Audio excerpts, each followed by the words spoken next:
Back to K news ST. खबर शामिल करते हैं पाकपतन से।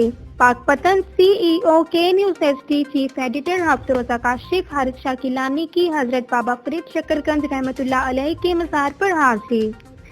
हजरत बाबा फरीद के मज़ार पर चादर चढ़ाई और पाकिस्तान और पाक फौज के लिए खसूसी दुआ करवाई। इस मौका पर दरबार के इंतजामिया की जानिब से चादर का तबरुक तोहफा के तौर पर दिया गया।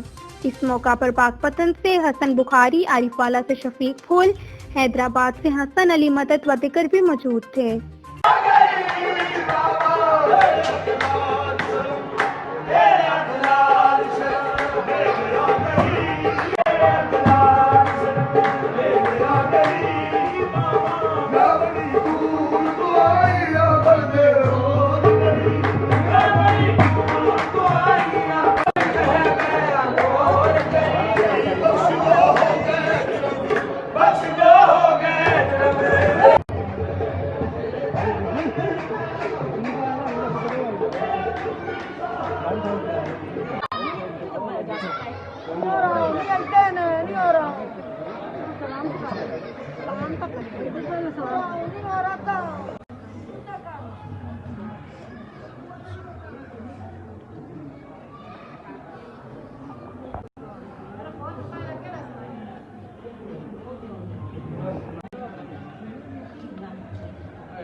इतने ही बस